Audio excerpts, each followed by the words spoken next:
Bom demais começar mais um programa Gente que Fala ao vivo, simultaneamente pela Rádio Trianon 740 AM de São Paulo, Rádio Universal 810 AM de Santos. Alô, TV Guarulhos, aí conosco, o povo de Guarulhos que participa, né? Pelo canal 3 da NET, pela tvetica.com.br e tvexito.com.br. Gente, ao vivo de 12h01, mas tem reprise aqui na TV Êxito e TV Ética para você.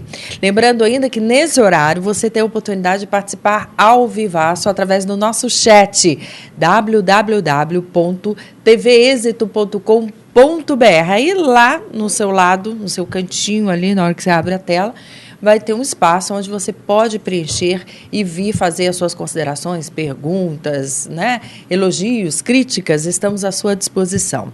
Por telefone também você pode fazê-lo, é 11 5081 3782. Repetindo, 11 5081 3782. A voz está diferente, o cabelo continua o mesmo, porque eu estou um pouquinho gripada, eu já peço desculpas a vocês, tá bom? Muito bem, eu quero cumprimentar aqui, que participa da nossa mesa, a psicóloga Mônica Machado. Tudo bem, Mônica? Seja bem-vinda. Obrigada. É uma elegante psicóloga com batom combinando com o casaquinho, achei um charme, viu? Tá linda. Obrigada. O cineasta e roteirista André Marcuso. Como vai, André? Tudo bem? Não é Marcuso. Marouço. Boa Como tarde, vai? Dilene, tudo como bem? Vai? Seja bem-vindo. Estar aqui. Você que nos oferece, inclusive, pares de ingressos para assistir Causa e Efeito, é isso? Causa e Efeito, o filme que está nos cinemas do Brasil, várias salas aqui de São Paulo e outras capitais, enfim, é uma cortesia que nós trazemos. O mesmo diretor do filme Dos Espíritos. Gente, é para participar hoje conosco, eu faço esse convite a você aí, por telefone, 11 5081 3782, e eu vou oferecer pares de convites para vocês, tá bom? Antes do término do programa, a gente sorteia. Também quero saudar aqui o neurocirurgião Cláudio Fernandes Correia. Como vai? Tudo bem, Cláudio? Lilian? Tudo bem. Satisfação tê-lo aqui, viu? Mais uma vez. Muito obrigado. Também comigo, psicanalista e especialista em marketing, Fábio Trigo. Como vai? Olha, tudo bem? Chega mais pertinho do microfone. Muito obrigado pelo convite. A nós aqui agradecemos. Estar aqui com vocês. Olha aí, gente, imagine uma dor forte e aguda com pontadas, choque ou espasmo na face, no maxilar e acima do olho. Ela dura segundos, mas se repete ao longo do dia, levando o indivíduo ao desespero. Esse é o sintoma da neuralgia do trigêmeo, que afeta a qualidade de vida do portador, que mal consegue escovar os dentes, falar ou comer, e cujo diagnóstico errado pode levar à exclusão dos dentes. Tudo isso, Cláudio? Exatamente. Bom, estamos falando de uma das piores dores que afeta o ser humano. É considerado como se fôssemos elencar 4 ou 5 dores que são as mais fortes que pode afetar o ser humano, essa é uma delas. E ela é de curtíssima duração, mas ela é de extrema intensidade. Se você fizer uma escala imaginária de 0 a 10, a dor é sempre 10, que lembra um choque mesmo. Quem já tomou um choque sabe que é desagradável. Só que uma pessoa portadora da neuralgia do trigêmeo vai ter na face, que é o nervo trigêmeo, é o 5º nervo craniano, ele inerva, então, toda a face, a parte externa e a porção interna também. Os dentes, a gengiva, a mucosa, a parte anterior da língua, toda é inervada pelo nervo trigêmeo. Então, 4 a 5 pessoas em cada 100 mil habitantes por ano vão ser portadores dessa enfermidade. E, evidentemente, que, se não tratada, ela inclusive, causa até de suicídio. Em que faixa etária que ela comete? Ela predomina acima da 6ª década de vida, mas hoje, por coincidência, eu já atendi uma médica de 28 anos e um jovem de 26 anos portadores, hoje. Então, embora seja menos frequente essa população mais jovem ser portadora da neuralgia trigeminal, ela pode afetar também pessoas dessa idade. E eu me lembro que eu já operei um paciente de 104 anos de idade. Então, é bastante largo o espectro de pacientes atingidos por essa enfermidade. E antes de acometê-los com essa crise, digamos assim, se me corrija se estiver errada, ele não dá nenhum outro sinal que a gente possa intervir antes mesmo que aconteça a crise? Não, a neuralgia do trigêmeo é sempre uma dor que lembra essa pontada fisgada, que vai ser ou no andar inferior, ou médio, ou superior da face, porque o trigêmeo ele tem 3 ramos, por isso, inclusive, é chamado dessa forma. E o paciente, então, às vezes alimentando, ou escovando os dentes, ou fazendo barba, no caso do sexo masculino, pode ter a dor desencadeada por esses fatos. Então, às vezes, ele fica limitado para conversar, para alimentar, e isso compromete a qualidade de vida dele e de todos que o cercam também. Porque numa dor dessas, consideradas insuportável, quem é portador, evidentemente, que vai sofrer bastante e sofrer junto todos os seus familiares envolvidos. E ele é portador por quê? Hereditário? Não, há referências da possibilidade de que tenha característica familiar, mas é raro que isso aconteça. Provavelmente, isso não é certeza absoluta, apesar de ter sido descrita antes de Cristo. Olha só. Provavelmente é uma íntima relação que existe entre artéria e nervo trigêmeo ao nível da base do crânio, e que esse contato poderia comprometer essa estrutura, como é um nervo de sensibilidade, como se fosse o curto-circuito. Como se na fosse. Cabeça. Mas há uma outra teoria que, como predomina nos idosos, parece que a bainha envoltória desse nervo poderia se desgastar em alguns pacientes, e aí, como um fio que perde a capa isolante, poderia, naqueles pontos, ser causa de curto-circuito, vamos assim dizer. Mas são teorias, né? Ainda a certeza absoluta disso não existe. Apenas 5% dos casos têm, aí sim, causas bem definidas, como esclerose múltipla, tumores como neurinomas e meningiomas, malformação arteriovenosa. Esses são 5% de pacientes que são portadores da neuralgia, mas tem uma causa orgânica bem definida, bem clara, que justifica, e muitas das vezes essa causa pode ser tratada aliviando o sintoma. Ou então, se ela não puder ser tratada, você pode fazer um procedimento, às vezes em nível ambulatorial, e ter um resultado de alívio da dor. Porque às vezes o paciente tem... Mas 80... não cessar a dor. Não, cessar. Completo, tá. Por completo.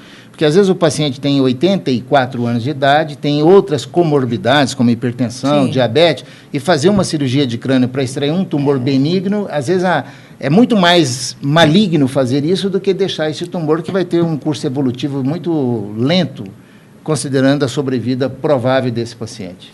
Muito bem, então a gente pode dizer que há uma luz no fim do túnel para essas pessoas que sofrem. Não, sem dúvida, há tratamento, tanto clínico quanto operatório, sendo que muitos dos operatórios, em 10 minutos se faz um procedimento dessa natureza, e o paciente vai para casa em pouco tempo.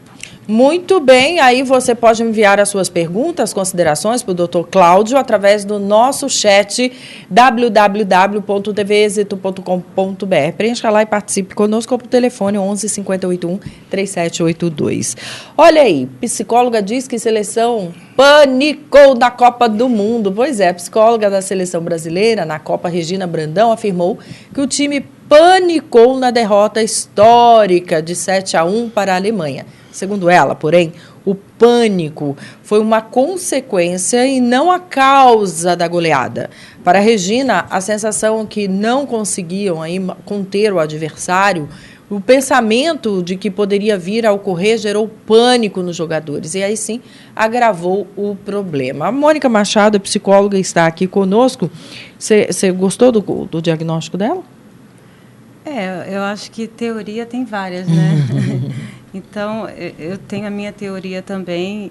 Eu acredito que o que vinha acontecendo com a seleção desde o primeiro jogo, eles estavam com a expectativa de ganhar, só que faltou um pouco de equilíbrio. Eu acho que a seleção precisava de um líder, né? No caso, não precisa nomear quem que seja, mas eles tinham que ter um líder que tivesse um amparo para eles. Então, esse líder, no caso, que era o técnico, ele não deu tanto apoio, e isso foi indo. Eles sabiam que a seleção não estava bacana, mas eles estavam ainda tentando. E a partir do momento que um dos jogadores que tem um problema e sai e deixa eles assim, e agora? O que eu vou fazer? Tanto que no último jogo, né, naquele jogo, eles se reuniram para poder falar entre eles. Eles não tinham mais o técnico com apoio. Eles se reuniram para juntar o grupo, né, formalizar e tentar ver o que ia acontecer. Ali já estava desestruturado. Então, a desestrutura já vinha acontecendo, não foi naquele momento. Então, não panicou, né? Eles já estavam num processo. Já estava num processo, né? E tinham muitos comentários negativos da seleção. Eles deviam ter acesso a isso tudo, e isso também, o psicológico deles ia denegrindo, né? Não, e você pode imaginar que aonde existe um time, só se fala de um jogador, como se sentem os demais? Os outros, exato. Olha, o Neymar que salva a pátria. O Neymar saiu de campo, morreu todo mundo, e aí o estado, né, psicológico já vai. E o Neymar, todos os jogadores da seleção, né, com exceção de um ou dois, talvez, eles são jogadores que não são todos titulares de outros times. Então, eles precisavam se estruturar antes de tudo, né? Eu acho que faltou isso também. Muito bem. E os senhores, que acham? Eu acho que essa colocação foi muito... Eu gostei muito. Eu acho que o problema é mais amplo, vem um pouco mais... Antecede bem mais do que o dia do jogo, simplesmente. Eu acho que também o fato do Brasil ter vencido no ano passado a Copa das Américas, ele se achou que já estava completamente preparado. Exato. E não fez uma preparação adequada para isso. E em cima de resultados do passado, do pentacampeonato, isso não dá título no momento. E eles acreditaram muito na fantasia, na verdade. Faltou preparo bastante completo. André? Eu acho que a gente precisava tirar um pouco o foco. A gente está com o foco do erro. E se a gente for no foco do acerto? Por exemplo, citar os acertos da Alemanha, né? Eu acho que nós temos uma dívida enorme com a Alemanha. Primeiro que eles nos ensinaram a importância do planejamento e do trabalho em equipe, que era algo que era visível que não acontecia, né? Como você mesmo disse, era Neymar de manhã até era das 0 horas às 24 horas, né? Em segundo lugar, eles nos impediram de tomar uma lavada da Argentina, que ia doer muito mais. Né? É verdade. Em terceiro lugar, ganhando da Argentina, impediram os argentinos de comemorar aqui no Brasil, que ia doer um montão também. Então vamos botar o foco no acerto, sermos muito gratos aos alemães. Né? Muito bom, André, o seu comentário. Vamos ouvir o que pensa também o Fábio Drigo, o psicanalista. Eu concordo com você, Liliane. Eu acho que não panicou. Eles já vieram um pouco panicados, de um pouquinho mais de tempo. E isso foi se agravando aí, com aquela surpresa do 7, eu acho que aí realmente tem uma desestrutura muito grande. Muito bom. E você acha que ao longo da nossa vida, quer dizer, do aprendizado que a gente teve com os alemães, não é que o esforço precisa acontecer em todo momento da nossa vida, não dá para dizer que um título, né, com um título você possa ter outro por merecimento, porque tem que ter esforço, e não foi o que aconteceu, né? Agora, na sua opinião, Mônica, como psicóloga, o que falta de verdade aos nossos jogadores, todos? A gente teve ali os melhores entre os melhores brasileiros, né? Mas também eu nunca vi um time de tanta gente chorando junto. Então, eu volto a falar que eles estavam desestruturados desde o início. Por algum motivo levou eles a essa desestrutura. Não sei o que acontecia, né, com relação ao líder da equipe, à equipe em geral, porque tudo é um grupo, né? E esse grupo, se ele não tiver unido, né, como o colega falou da seleção da Alemanha, eles vinham fazendo isso há muitos anos, né?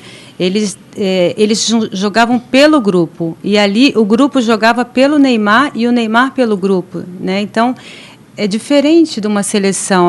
A desestrutura talvez estivesse aí, né? Na confiança no Neymar. O Neymar é o melhor do mundo, nós temos ele.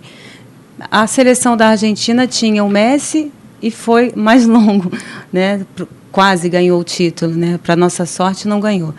Ia ser muito pior para os brasileiros torcedores, né, que tem a seleção como um negócio assim fabuloso, né, porque o que acontece? Nós temos o melhor e mais conhecido jogador do mundo, que é o Rei. É brasileiro, é o Pelé. Nós temos o pentacampeonato. Então, isso tudo pesou muito, nos meninos, né? Que eu acredito que eles sejam novos, então eles precisam ainda... Eu também pensei na possibilidade de ter um ali experiente para equilibrar o time, né? Um jogador com mais experiência, com mais Copas, com um título, né? Com um pouco mais idade, que era o que a seleção da Alemanha tinha. Tinha um ou dois. Acho que o principal da Holanda também tinha um jogador, né, mais velho. Então, faltou isso, porque, de uma maneira ou outra, o grupo ele precisa de um líder, mesmo dentro do campo. Mas, desculpa, mas o que era o Filipão com seus 70 anos, ele está? Porque, para mim, técnico é tão jogador quanto quem corre no campo, não? O Felipão, ele era... Eu vejo ele como o dono da palavra, né? Então, ele como dono da palavra, muitos jogadores poderiam não acreditar na palavra dele e se sentir inseguro com isso. Muito bom. Olha aqui, participa conosco o André. É oportuno lembrar que agora o festejado técnico da Alemanha estava há 6 anos dirigindo a seleção alemã e nunca ganhou nada. Quem participa é o Vilmar, da cidade de Tiradentes. Mas tudo bem, não ganhar nada, ganhar a Copa do Mundo eu também queria. Né? Mônica, essa pressão que houve por parte da torcida não deveria servir de incentivo, diz a Vera? Não acredito, porque a pressão que os jogadores tinham dos torcedores era a mesma que os torcedores tinham dessa pressão, por ter, como eu acabei de falar, ter o melhor jogador da década, né, que foi o Pelé, ter o Penta. Os torcedores também estavam sendo pressionados, não eram só os jogadores. Perfeito. Aqui para o doutor Cláudio, a pergunta vem do Jaime, do Jardim Bonfilioli. Diz assim, quais são as sequelas que poderão advir após uma intervenção cirúrgica do nervo trigêmeo? Bom, vai depender da técnica utilizada para esse tratamento. Algumas sequelas, elas são temporárias. Alguns procedimentos deixam por 30, 60 dias a face que é tratada com a sensação de que tomou uma anestesia, mas 80% dos pacientes tratados com alguma dessas técnicas vão ter a restituição à normalidade da sensibilidade no prazo de 60 dias. E só 20% é que vão ficar com algumas áreas com sensibilidade diminuída. E o mais importante que eu acho, eu tenho quase 1.800 pacientes tratados com uma das técnicas, que é essas percutâneas mais simples, e aqueles 20% que ainda ficaram com algum resquício de perda da sensibilidade, quando indagados sobre esse fato, fala, doutor, perto daquilo que era, eu estou vivendo no paraíso. Então, eu acho que é o melhor retrato do tipo de alteração que persiste quando ela persiste. Muito bem. Gente, o documentário em português Aborto Legalizado americano David Keeley está sendo lançado em DVD. O filme apresenta aí o testemunho de advogados, cientistas, pacientes e funcionários de clínicas expondo a indústria criada em torno do lucrativo negócio do aborto. O DVD é parte de um projeto que inclui uma possível sequência aí do documentário abordando a realidade do tema no Brasil. André, esse já é distribuído, onde a pessoa pode ter acesso primeiro a esse trabalho? Bom, as grandes livrarias, né? As pessoas que entrarem na internet ali, colocarem no mecanismo de busca, vão ver que está sendo vendido pela internet, está sendo vendido nas livrarias, Livraria Cultura, FENAC, enfim, uma porção delas estão vendendo o documentário. É um documentário muito importante que as pessoas assistam, porque aprenderão bastante sobre o tema. Muito bem. A lição final é qual? Moral da história? Bom, eu acho que, antes de tudo, a gente precisa conhecer o tema. Né? Porque esse é um tema que mexe muito com a paixão, né, de muitas pessoas, tanto dos grupos pró-aborto quanto dos grupos pró-vida, né? E é um tema que está sempre sendo dito aí, né? Existe um partido muito grande no Brasil cuja bandeira é abortista, é uma das bandeiras desse partido. E esse partido, de vez em quando, tenta colocar flexibilização do tema. Então, a nós, brasileiros, nós precisamos ter ciência do assunto. O documentário, ele tem um foco pró-vida, né? Mas ali nós vemos advogados, nós vemos cientistas, nós vemos jornalistas, nós vemos pessoas que fizeram o aborto, né? Profissionais que trabalharam para a indústria abortista e que vão trazer a informação de ok, não se deve fazer, por que não se deve fazer, né?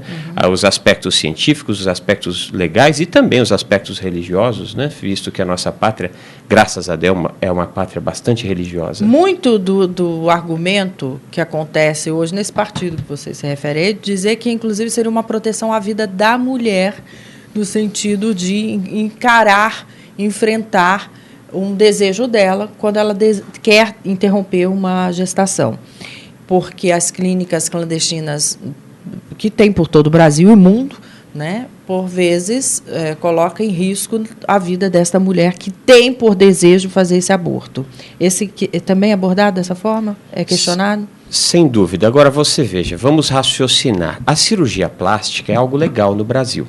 E volta e meia nós nos deparamos com casos de pessoas que procuraram médicos que não são bem formados, né, que não são formados de acordo com a Sociedade Brasileira de Cirurgia Plástica, clínicas mal preparadas, e ali acontecem vítimas. Então, esse argumento, na nossa opinião, ele é furado. Né? Não se pode preservar uma vida dando fim à outra. Né?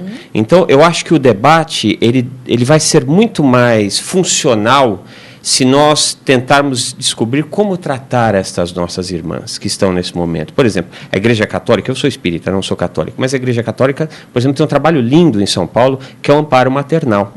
Aquela mãezinha que não quer ter o seu filho, ela é acolhida por essa organização não governamental, que faz todo o pré-natal e que depois faz o parto dessa mãezinha e depois dá condições para que o seu filhinho seja adotado por aqueles que não podem ter filhos. Então, as possibilidades são tantas, por que nós vamos patrocinar a morte? Vamos patrocinar a vida. E mais, nesse documentário existe o day after, porque é assim, uma coisa é você mostrar essa realidade, essa inquietação, enfim. O que me chama a atenção é o depois, né? E é gravíssimo. Nós temos, por exemplo, isso é estatístico, o número de adolescentes que cometem o suicídio depois de realizar o aborto é 6 vezes maior. As adolescentes que cometem o suicídio após o aborto. Eu te provoquei em razão disso. Né? Porque então as pessoas você veja que... E adultos mesmo, não só adolescentes, ficam com sequelas gravíssimas. Sim. Porque no primeiro momento me livrei do problema, porque é o estorvo, né? É o problema que está ali. Mas e o depois, quando acalmam-se os ânimos? Geralmente começou o problema. Vai acompanhando, né? Faria 1 ano, faria 2 anos. Isso tudo, a pessoa tem que ter uma estrutura e saber o que quer, né? Porque, às vezes, é no desespero mesmo que a pessoa faz. Não é pensado. Então, e o depois vem. É importante para as nossas amigas, nossas irmãs, que porventura já fizeram, também não se desesperar. Né? A gente não pode voltar atrás e refazer as coisas, mas a gente pode começar a fazer diferente daqui para diante. Boa. Então, ok, já fiz, ok, me arrependi, daqui para diante eu estou em paz com a minha consciência, especialmente trabalhando para criar bem meus filhos, me aliciando junto às organizações não governamentais, cuidando dos filhos daqueles que não têm mães, né? Não ter o foco no problema, ter o foco na solução. Né? Você que está grávida, por favor, não faça. Você que já fez, ok, vida adiante, não vamos ficar perdendo tempo com culpa, porque isso não faz bem para ninguém. Olha que participa conosco a Mônica. Pessoas com o emocional mais acentuado são mais vulneráveis a transtornos psicológicos? É a Iris que pergunta. Com o emocional mais acentuado? É difícil, né, generalizar, mas porque o transtorno, ele já está com a pessoa, né? E dependendo da emoção que ela venha a ter, aí ele pode vir à tona. Então, eu acredito sim que acentue, dependendo do estresse causado, né, no momento, ele acentua sim um transtorno. Muito bom. Voltando ainda ao trabalho realizado que você pode adquirir, né, esse riquíssimo documentário nos Estados Unidos, como é que foi a repercussão? Foi bastante ruidosa, né? O tema é ruidoso, né? Mas me parece que ele foi muito bem nos Estados Unidos e nos países onde esteve. Aqui no Brasil fez 8 mil de cinema, o que não é pouco, se tratando de um documentário. É um trabalho muito bem feito, viu? Muito bem feito. E vale a pena aí você tê-lo, até para poder discutir e opinar sobre o assunto, maiores informações, né, com riquezas de detalhes aqui, porque foi feito um leque muito grande de abordagens, né? Sem dúvida. Numa nação onde, em muitos estados, a prática é legal. É legal. Né? E é interessante que nós vemos... É muito interessante você ver, por exemplo, tem uma pessoa que foi profissional da indústria abortista, né? E ela narrando como é que os abortos aconteceram, né? E de que forma que aquilo abalou-a psicologicamente, né? E isso é muito forte para quem assiste, né? Especialmente no momento que ela fala que, embora participou direta ou indiretamente de 7 mil abortos, o que mais a chocou foi o aborto que ela fez nela própria. Então, você veja, isso é a experiência de quem passou pelo tema, né? Então, acho que eles têm muito a nos ensinar, né? A gente aprender com os erros dos outros e não com os nossos próprios. Né? Essa é a diferença do sábio para o inteligente, né? Essa é a diferença do sábio. Olha aí, o projeto Vivendo com Qualidade, que teve exposição recentemente em São Paulo, foi realizado com pacientes de artrite reumatoide, uma doença degenerativa incapacitante que atinge as articulações. O objetivo da mostra é proporcionar uma nova forma de conhecimento sobre a artrite, sensibilizando as pessoas através do compartilhamento da vida dos portadores da doença. Não é isso, Fábio? Isso, exatamente. Na verdade, o objetivo da exposição foi até um pouquinho maior. A gente queria extrapolar, usamos a artrite, mas a gente queria falar um pouquinho sobre doenças crônicas, de uma maneira geral. E nós tivemos 2 grandes objetivos. O primeiro objetivo foi realmente em descoisificar essas pessoas, né, porque há uma tendência ou pela própria vivência que a gente vai tendo no dia a dia, a gente vai tornando eles pacientes, e essas pessoas não têm rosto mais, não têm nomes, não têm uma história. Então, o primeiro esforço da exposição foi uma aproximação, descoisificar realmente indivíduo, né? essas pessoas, né? Dar-lhes cara, dar nomes para elas e contar um pouquinho de como a doença vai se introduzindo na vida dela. Ela é lenta, né? Ela pode ser lenta, ela pode ser rápida, mas ela causa impacto, e o impacto não é só físico, né? No caso da artrite tem algumas pessoas com comprometimentos maiores, né, com diminuição da mobilidade e algumas outras dificuldades, mas ele é muito maior do que se a gente fosse pensar só no físico, né? Então, a ideia da mostra, num primeiro momento, foi trazer essas pessoas, aproximar todos os profissionais que são envolvidos na área de saúde, né, para essa realidade. E o outro grande objetivo, e é um objetivo muito ligado a um momento atual, principalmente do marketing, principalmente como transmitir conhecimento de uma maneira inovadora e de uma maneira mais aprofundada. Então, geralmente, quando você vai fazer uma entrega de resultado de pesquisa de mercado, você vai lá, um PPT, apresenta dados. Quando é quant, você apresenta números. Quando é qualitativa, você apresenta algumas verbalizações. E a ideia foi tirar os executivos desse universo, né, das cadeiras, e colocá-los numa posição de reflexão. Então, por que a gente escolheu, em vez de um PPT, apresentar numa exposição fotográfica com artistas convidados?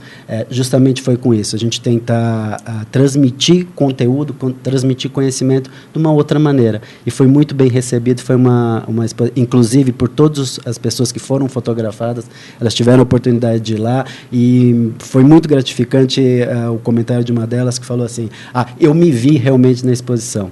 Então, foi um jeito da gente conseguir aprofundar um pouquinho o contato das pessoas que têm envolvimento, né, dos laboratórios farmacêuticos, da classe médica, dos cuidadores, da própria família, em relação a um outro olhar, uma outra possibilidade de olhar.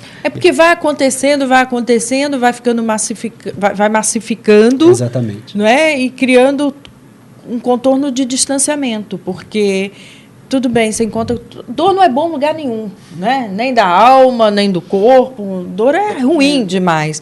Mas mesmo aqueles que convivem com alguém que se queixa com dor, aquilo parece que vai soando distante. E os profissionais ligados à área, né, diretamente, em algum momento no mesmo paciente, vai tentando todas as formas, mas não vai sentindo a dor dele. É isso? É isso e tem outras possibilidades também, porque essa aproximação permite você olhar a pessoa de um outro jeito, por um outro ângulo, e ver que tem necessidades que você pode pensar, nós estamos atendendo, e você encontrar novas necessidades que não estão sendo atendidas. Um exemplo muito claro, no caso de paciente com artrite, é a necessidade de quase todos de ser intermediado por tecnologia. Então, aí, o meu mundo fica restrito ao meu ambiente da minha casa, e como é que eu me comunico? Com tecnologia. Então, isso a gente, no primeiro momento, poxa, olha quantas oportunidades as pessoas estão perdendo de não conhecerem realmente, não aprofundarem um pouquinho o conhecimento em relação às pessoas, não aos doentes, em relação às pessoas. Né? Porque a doença está inserida num contexto muito mais amplo. Muito amplo. Né? E afeta não só o corpo, mas afeta outras dimensões também. Gente, dor psicológica tirou o jogador de campo. É isso mesmo. Vocês acompanharam de perto, né?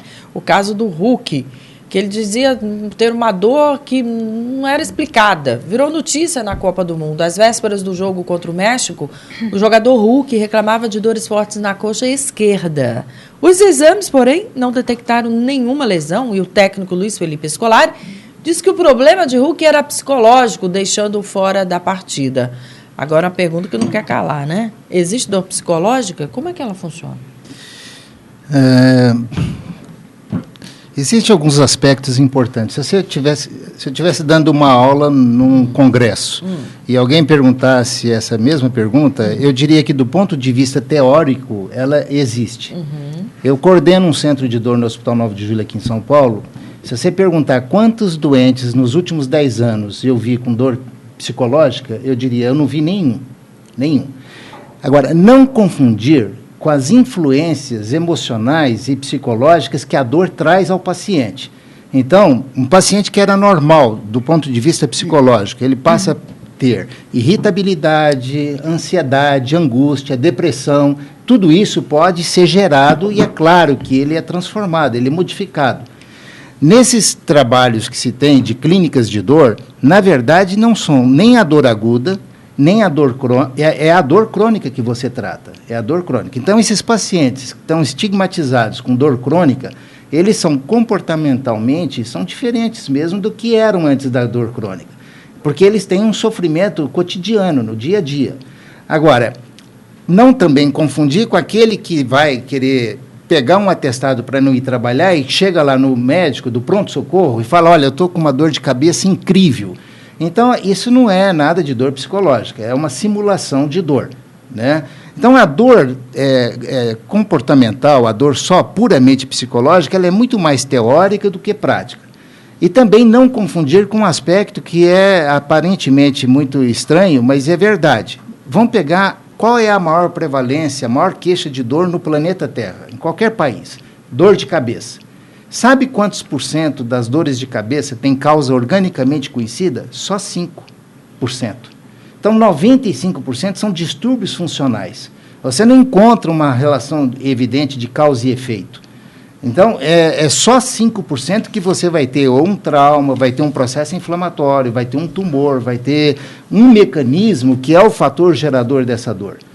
Isso não quer dizer que os 95% portadores de cefaleia, certo, sem causa conhecida, têm dor de origem psicológica.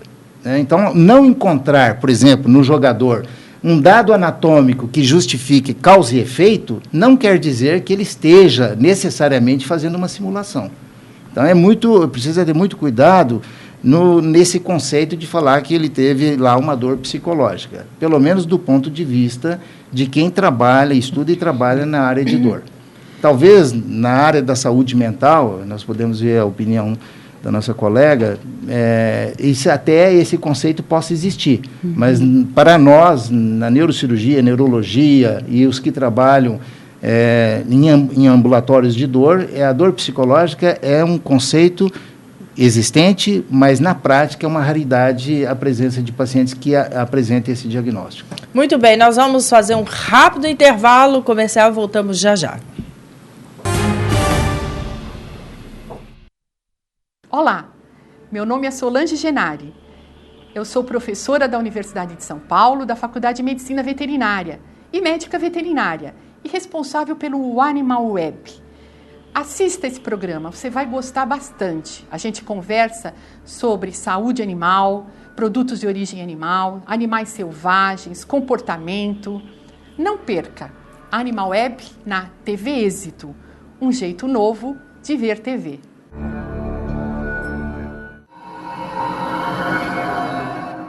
Olá, eu sou Lívia Genari, médica pediatra, e estou aqui também na TV Êxito falando sobre qualidade de vida. E lembre-se, viva com saúde!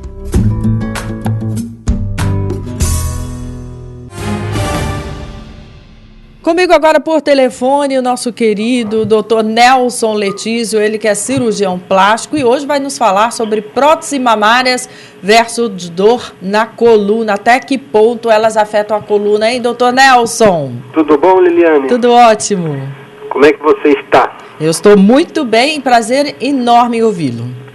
Será que nossa população vai sintonizar agora que a Alemanha deu uma lição pra gente? Com certeza, é o que falamos aqui há pouco, viu, doutor? Tomara, viu, Liliane? Que estamos esperando. Doutor Nelson, ouviu aí minha pergunta? Quer dizer, em relação à prótese, né? Gente que coloca muito grande, e aí? Eu queria conversar com o colega neurocirurgião, porque ainda bem que está havendo um descenso na procura de próteses mamárias grandes. No nosso serviço, nós nunca colocamos essas próteses de 500 ml, 400 e poucos ml, que a gente acha isso meio aberração. Mas esse é o nosso ponto de vista. E por vezes a gente pega moças jovens que colocaram 450, 500 ml de prótese para ter aqueles seios fartos, exuberantes, que eu acho que não são tão fartos assim, são os fardos, não fartos, né? Então, não fica muito bom. Eu queria saber da opinião dele, do ponto de vista coluna. O que ele acha disso, do ponto de vista dor, do ponto de vista coluna, hérnia de disco, essas coisas todas, esse peso todo da noite para o dia. Muito bem. Nós falamos da mais prevalente queixa de dor no planeta, que é a dor de cabeça, e a segunda mais prevalente é a dor lombar.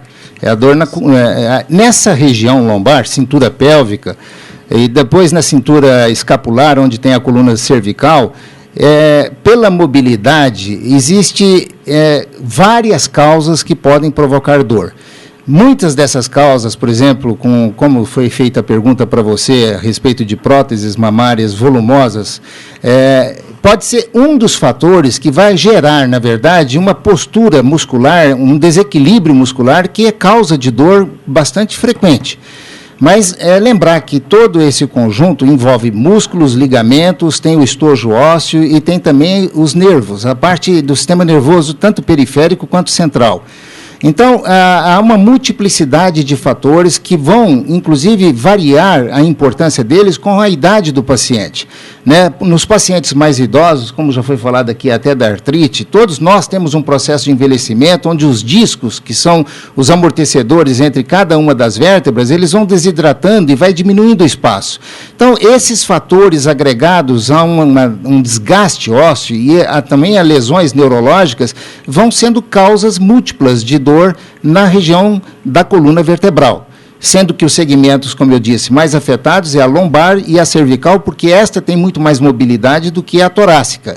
Mas não há dúvida nenhuma que há um conjunto de fatores que cada vez que nós encontrarmos um paciente que refere uma dor persistente na coluna vertebral, ele deve ter uma anamnese muito bem feita para extrair, através dessas informações, as possibilidades que causaram, que estão ajudando a causar esse padrão de dor. Muito bom, doutor Nelson. Beijo, saúde e paz. Um beijo, Liliane. Saúde e paz para todos aí. Tchau. Olha, o Lúcio participa conosco, disse: André, você teria estimativa do número de abortos realizados aí por ano nos Estados Unidos e também no Brasil? Não tenho esse número. Eu sei que é bastante, mas não tenho. E inclusive, lá que é legalizado é alto e aqui que não é legalizado é alto também, né? Então, por isso a importância da conscientização. O Haroldo do Tremembé, eu acredito que o Filipão se omitiu conscientemente, pois quando a Alemanha ganhou a Copa, ele estava apático, parecia até que ele foi comprado. Acho que Os jogadores fizeram festinhas na concentração, diferentes do time da Alemanha. Opinião dele, obrigada pela participação. A Cecília Ramírez, de São Paulo. Doutor Cláudio, existe operação para o mal de Parkinson? A pessoa em questão está com 80 anos.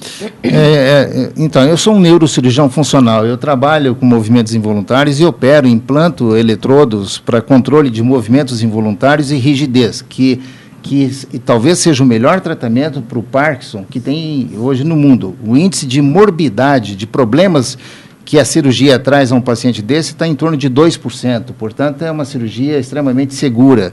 É muito bom. A questão da idade é importante também, né? Porque, às vezes, tudo que você vai propor, você tem que analisar individualmente cada um desses pacientes, as condições clínicas do paciente. Porque tem pacientes que têm 80 anos de idade que você acha que ele tem 60. E tem pacientes de 60 que você acredita que ele tem 80.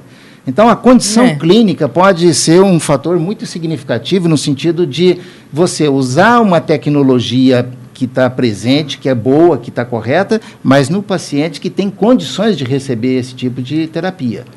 Então, mas de qualquer maneira, existem procedimentos operatórios e são, talvez, em alguns casos, a melhor opção terapêutica no controle, especialmente do movimento involuntário, do tremor e da rigidez, que são dois dos mais limitantes sintomas na doença parkinsoniana. Habituado a trabalhar com atletas, o psicólogo João Carvalhais diz que sua atuação não é voltada só para o esporte de alto rendimento. Para ele, a psicologia atua em duas frentes. A primeira ajuda a reabilitar o atleta de uma lesão, ajudando-o a esquecer que ela existiu. O outro tipo de ação aí ajuda a evitar o estresse muscular, ajudando assim na prevenção de possíveis lesões. E aí, Mônica?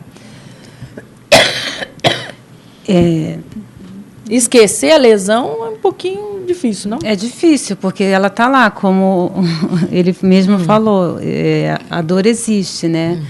Ele pode deslocar, né? Eu acho que é o inverso. Ele pode ter um problema psicológico, no caso que aconteceu com a pressão que eles sofreram, né? Então, eles estavam muitos não conseguem funcionar quando sofrem pressão, outros sim. Então, ali existiam vários fatores, né? Então, acredito que, no caso a dor, né, que você está... A dor que ela se desloca, eu acredito, sim, que ele desloque a dor mental mesmo, para alguma parte do corpo que ele acha que esteja sentindo a dor forte e se agrave. É a tal da somatização. Somatização, exato. É isso sim. Em que você, em algum momento, consegue transferir a sua dor da alma para dor do corpo. Exato. Isso, às vezes, é bom, né? Sem falar no fato de que, às vezes, como reação orgânica a um problema emocional, você tem contraturas musculares e é um órgão bastante doloroso quando contraído. Aí é fato, né? Aí é definitivamente um fato. Muito bem. E nesse caso, quando a gente tem a contratura muscular, a gente vai a dois especialistas ou vai a um só? Eu acredito que primeiro vá um psicólogo, né, um terapeuta, para tentar tirar dele alguma dor consciente ou inconsciente. E se assim não conseguir, aí sim é encaminhado para o médico que pode falar com precisão da doença orgânica que possa vir a ter. Muito bom. Um estudo da Organização Mundial da Saúde revela que a tendência de queda do aborto estagnou. A OMS estima que 43 milhões de abortos foram feitos em 2008, contra 45 milhões em 95. Desde 2003, o número de abortos vem caindo em países desenvolvidos, mas aumentou muito em países mais pobres, onde ocorrem principalmente os chamados abortos de risco. E olha que hoje nós temos um leque enorme de possibilidades de lidar com isso, né? Por exemplo, a contracepção. Né? Meu Deus do céu, eu tive há algum tempo na Europa e eu vi na França, numa farmácia, um corredor inteiro de contraceptivos, né, disponíveis ali. Tinha contraceptivo oral. Gente, as possibilidades são tantas, e por que a gente ainda sofre tanto com isso? Aqui, eu não sei se eu vou dar uma informação incorreta e eu vou corrigi-la se eu estiver fazendo, mas eu recebi essa informação dizendo que nos postos onde tem preservativo masculino à disposição para que as pessoas possam fazer a retirada, não tem o feminino. Pois é.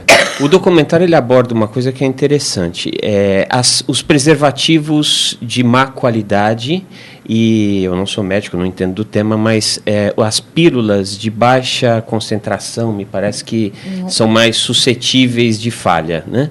Por que nós ainda temos isso, né? Por que não existe uma fiscalização mais dura para que possivelmente esses preservativos tenham melhor condições, né? Mesmo o preservativo feminino seja ofertado? Por que a gente ainda tem tanta resistência com isso, mesmo em cima de tanta informação que é trazida? Essa coisa do preservativo feminino me coloca aquela questão da mulher estar sempre sendo submissa, inclusive à vontade do homem de usar ou não um preservativo. No século XXI. Oi, então tudo bem, se eu não vai usar, eu vou usar, eu não quero, né? Então nós não fazemos, quero ver se ela bateu o pé e falou assim, olha, de virar o olhinho, o povo fica doidinho, entendeu? Mas hoje muitas mulheres, elas andam com a camisinha na carteira, né? Na bolsa. Mas ainda tem a dependência do homem aceitar ou não, né? Verdade. De dizer quero ou não.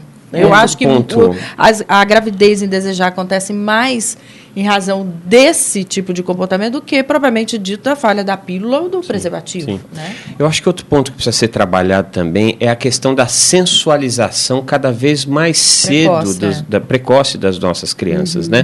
A mídia e nós que somos profissionais do audiovisual, da imprensa falada, enfim, escrita, a gente tem que ter muita responsabilidade com isso. Nós estamos fazendo com que as pessoas cada vez mais jovens cheguem a exercer a sua sexualidade e muitas das vezes sem conhecimento de causa. Né? Pois é, que entra na sua área. Né? Um estímulo. Ai, Liliane, jovem transa. Tudo bem, pode ser que transe, mas está na hora desse jovem transar, é quase que uma imposição. Né? Eu aceito tudo, pode vir namorar, dormir em casa. Ih, vou entrar numa seara aqui que o povo vai ficar doido. Vou achar que eu tenho 180 anos de idade. Mas o amadurecimento não é só físico, é psicológico também. Você não pode submeter todo mundo ao mesmo momento. Exato, aí entra a estrutura familiar, né? Não é porque todos estão fazendo, a mídia está fazendo, os ídolos, que eles necessariamente têm que servir de modelo. Aí entra toda a educação, a família, estrutura, né? O apoio. A Leni fala para você aqui, ó, muito se fala no aborto como questão de saúde pública, mas no Brasil ainda é um tabu. Falar em legalização, não sei. Que lição podemos tirar do DVD? Quando a gente toma ciência, especialmente quando são muito fortes os depoimentos daqueles que realizaram, daquelas mulheres que realizaram, né? E os dados que são apontados, dados psicológicos, né, do trauma que acompanha essas criaturas, muitas vezes durante toda a vida. Nós temos depoentes aí de 70 anos de idade que fizeram aborto aos 20, né, e estão sofrendo isso há 50 anos, né, não conseguiram se curar do seu complexo de culpa e arrastam isso muitas vezes por toda uma vida. Então, na medida que nós tomamos conhecimento disso, ouvimos essas histórias, e mais do que isso, quando nós começamos a ver que existem outras soluções para o caso, como, por exemplo, ter dignamente o seu filho, entregar para adoção, tantas mãezinhas e tantos paizinhos estão aí na fila para ter o seu filho, como, por exemplo, as histórias de pessoas que pensaram em abortar e hoje têm como seu grande companheiro aquele filho que, graças a Deus, aquele filho, aquela filha que, graças a Deus, não foi abortado. Então, na medida que nós bebemos dessa informação, a gente tem forças para tomar as rédeas da nossa vida, né?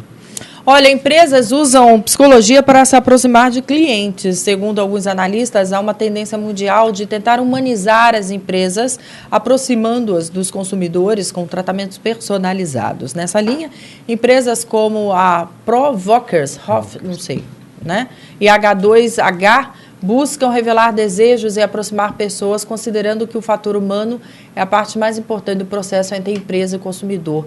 Tem a sugestão lá para tirar a secretária eletrônica? Que eu odeio falar. Esse é o grande problema. Odeio. Número 1, para fazer isso, tudo bem. Número 2, tudo bem. Mas e depois? Alguém vai falar comigo? Ninguém fala. Exatamente. É uma das grandes frustrações do consumidor, principalmente do brasileiro, a questão do saque, né? É um grande, justamente porque ele é robotizado. E eu acho que a população, acho que as pessoas em geral estão num momento que elas querem humanização mesmo, né? Assim, não basta Acho que não dá para uma empresa sobreviver hoje se ela não tiver o foco realmente no desejo das pessoas, né? Assim, e realmente conhecer, aprofundar o conhecimento de pessoas, né? Esquecer a palavra um pouquinho consumidor e pensar na pessoa em primeiro personalizar, lugar. né? E pensar que produtos, serviços, qualquer coisa estão embutidos dentro de um conceito maior, aí, dentro de uma vida maior. Então, até porque é uma via de mão dupla. Uma hora Exatamente. você é o fornecedor, outra hora você é o consumidor. Exatamente. Né? Que seja bom para todo mundo. Exatamente. Tem uma pergunta para você que vem da Paula. No inverno, a dor para quem tem artrite pode aumentar? Como é no sistema público de saúde o atendimento a esses pacientes? Olha, acho que o colega pode falar muito mais próximo, mas assim, o que a gente aprendeu com os estudos de artrite é assim, como toda doença, o sistema público não consegue dar vazão de uma maneira adequada, eu acho, não é nem tanto por uma negligência, eu acho que é por uma falta de estrutura mesmo, um volume muito grande de pessoas, com um número talvez não tão suficiente de médicos ou do corpo assistencial. Então, o sistema único de saúde, eu acho que ele varia muito de pessoa para pessoa. Eu acho que aquela coisa é meio que uma roleta, eu dou sorte ou não, ou de cair na mão de um profissional ou do outro profissional, mas eu acho que varia muito. A gente ouviu muitas histórias diferentes em relação a como foram tratados. Né? De uma maneira geral, sempre tem uma queixa, justamente por causa dessa dificuldade. Né? Agora, a questão do sintoma, eu acho que não dá para generalizar. Eu acho que isso é muito particular de cada paciente. Né? Não tem como, no inverno, eu não tenho nenhum dado científico, não sei se o senhor teria também algum dado científico para... Variações climáticas podem interferir, sem dúvida alguma. Mas às vezes antes, né, talvez às vezes pacientes portadores de artrite, gota e outras patologias da área reumatológica, às vezes antes do tempo mudar, eles já percebem, né? Porque já pioram os sintomas em algumas circunstâncias. Mas lembrar que fatores orgânicos e também emocionais pioram a condição pré-existente. Eu acho que se um paciente desses tem uma infecção urinária, piora o sintoma da artrite também, sem dúvida alguma. E fatores emocionais também, eles depauperam a situação que estava, às vezes, sob equilíbrio. Uma situação de estresse pode interferir sem dúvida. Em sintoma, né? Um agravamento de sintoma. Eu acho que por isso é muito... Agora, o que a gente ouviu assim é que essa questão de tempo tem de oscilação tem uma certa influência. Agora, não dá para falar que isso é generalizado, acho que é particular, né? Acho que isso vai interferir de acordo com cada paciente. É cada vez maior o número de pessoas que pensam estarem aí doentes e, em vez de procurar um médico especialista com experiência e conhecimento, sabe o que elas fazem? Passam noites em claros, confirmando nas redes sociais seus sintomas. Dr. Google, conhece? Pois é. Especialistas alertam aos cibercondríacos, que não apenas a automedicação não é recomendada, mas também que cada caso é único e que a internet é um campo aberto para depoimentos, inclusive, não confiáveis. Não é raro a gente saber ou fazer isso, né? Eu também já fiz. Não me automediquei porque eu não cheguei a essa loucura, mas a curiosidade nos impulsiona a isso. Você como psicóloga. Eu acredito sim, às vezes no desespero, ou a pessoa com medo até de ir a um médico ou diagnosticar alguma coisa que ela não queira, né? Ela acha que tem alguma coisa na cabeça dela, ela acha, né? E tem medo de ir até o médico e confirmar aquilo que ela acha. Então, ela vai a isso e procura lá. Porque, às vezes, um sintoma sozinho, isolado, ele não é uma doença. Ele tem que ter vários, né? É um grupo de sintomas, de evoluções para diagnosticar. Um diagnóstico não é simplesmente uma dor, né? Ou uma enxaqueca. Ali, por trás de tudo, tem que fazer uma anamnese mesmo. E quando pega resultado de exame? Fala aí, doutor. Não, eu acho que esse é um tema muitíssimo importante. Na sua apresentação, você, inclusive, explicita isso muito claramente. É muito importante que a pessoa não use esses argumentos. Isso que você falou, o medo de, às vezes, procurar um profissional e ter revelado um diagnóstico, é uma fantasia, porque o brilhantismo da medicina, na minha opinião, é exatamente a chance de fazer precocemente um diagnóstico. Se isso acontece com precocidade, você abre um leque, amplia demais as chances que tem de tratamento e cura de uma doença, às vezes até potencialmente fatal. Vamos supor, um exemplo corriqueiro, uma dor de cabeça inabitual, não é comum, não é de forte intensidade, mas que começou a surgir num paciente de 50 anos de idade. Pode ser muito bem um tumor cerebral. Eles não costumam evoluir com dores de cabeça na fase precoce de grande intensidade, a dor de cabeça. Então, se ele está percebendo que nunca teve aquilo ali, que a coisa está sendo seguida, não é que aconteceu hoje e sumiu, não, mas já tem 3, 4 semanas que acontece. E tem, às vezes, outros coloridos, como você falou, não é só um sintoma, não é só a dor. Às vezes ele começou a alterar um pouco a fala, tem mais sonolência, tem um andar que é um pouco diferente do habitual. Então, é aí que está a maravilha da precocidade de procurar o seu profissional de confiança. Não precisa procurar um expert que ele nunca conheceu. Vai no médico da sua confiança. Ele vai, naturalmente, ter condições de não só ouvi-lo e examiná-lo, como, se necessário for, pedir um ou outro exame e ajudar a eliminar ou confirmar a possibilidade de uma lesão anatômica, de uma doença. E aí abriu a chance de tratamento. Porque conforme é a situação, depois de um diagnóstico tardio, nada mais tem para ser feito. Nada mais. Então, as mulheres são mais cuidadosas nesse aspecto. Elas procuram mais frequentemente os profissionais da área de saúde. Os homens é que são mais difíceis para isso. Mas é uma bobagem, porque ele está se prejudicando quando não assume essa atitude. Há uns anos atrás eu fui fazer um documentário com um grupo de terceira idade, da melhor idade, né? E estava cheio de mulheres e tinham poucos homens. E aí um companheiro de trabalho brincou assim: vocês mataram seus maridos, eles não aguentaram vocês. Uma senhora levantou a mão e falou assim: não, muito ao contrário, é que nós mulheres cuidamos da nossa saúde e da nossa espiritualidade. Os nossos maridos bebiam, fumavam, não se tratavam e morriam de medo, por exemplo, do exame de toque. Pronto, aí está aí o resultado. Né? A internet hoje tem um grande problema, né? Eu ouvi uma frase outro dia que a gente sofre de obesidade de informação. Né? Eu fiquei com isso porque achei maravilhoso a metáfora, e o grande problema hoje é fonte, né?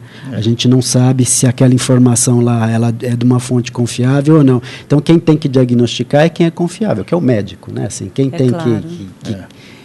Olha aqui, a Flávia pergunta para você, André, eu como mãe gostaria de saber se a classificação etária da TV brasileira é confiável. Olha, eles têm instrumentos que foram fruto de bastante estudo para isso. Se a cena tem sangue, cai para 14 anos. Se o sangue é abundante, vai para 16, enfim. Mas eu acho que vai muito em função dos pais, enquanto educadores, saberem se os seus filhos devem ou não consumir aquela informação. Né? E até porque não adianta a gente ter olhos de sensor o tempo inteiro, porque hoje em dia eles têm, através dos seus dispositivos portáteis, através da internet, eles têm acesso a tudo. Educação, eu acho que é a base de tudo e a gente pode ficar em paz. André, eu vou discordar de você, sabe por quê? Porque na periferia, a única atração e lazer é a televisão. Nos enganamos todos a achar que criança de periferia tem celular. Ele tem, mas não é esse como os nossos, que tem acesso à internet, porque é mais caro. Mas ele tem na escola, enfim. Eu acho não, tenho certeza, é um absurdo, é uma discrepância, é um aviltamento. Eu mudo, eu tenho opção. Na minha casa eu boto lá no canal AK, boto meus filhos ver, eles assistem infantil para a faixa etária deles. Né? Agora, essa mãe que trabalha o dia inteiro, que é o único entretenimento que ela oferece para o filho, principalmente jogando nas férias, que não tem absolutamente nada para fazer na periferia para essas crianças, eles ficam o tempo todo em frente à televisão, sim, esperando o pai e a mãe chegar, comendo, sofrendo de obesidade, porque comendo o que tem, né, de casa, sem ter lazer e ainda consumindo a porcaria que é oferecida em TV aberta, porque é uma porcaria. Você quer resolver isso rapidamente? Desculpa aí. Somos nós, consumidores, sabemos utilizar o nosso controle remoto. Na medida que a gente não assistir mais isso, eles simplesmente deixaram de existir porque os anunciantes não colocaram seus dinheiros, suas verbas publicitárias aí. Olha aqui, gente, deixa eu sortear, falar de coisa boa agora, né? Um par de convites vai para Causa e Efeito, né? Para você assistir, para a Mércia da Santa Cruz, que participou conosco. E também o DVD para sortear? Pode sortear? Acho que sim. Você acabou de sortear o DVD que ele não ia sortear. Para a Flávia Mello, aborto legalizado. Eu quero aqui agradecer a participação de cada um de vocês, o carinho, a atenção, viu? Ao Dr. Cláudio Fernandes Correia, a Mônica Machado, ao Fábio Trigo e André Marouço. E a você que esteve conosco. Gente que fala, tem a direção geral, jornalista Fausto Camunha, diretora de produção Zenilda Salvato, redação Raela Brandão e Pedro Schiavon. Pauta, José Carlos Sicarelli. Um beijo a todos e até o próximo programa. Tchau.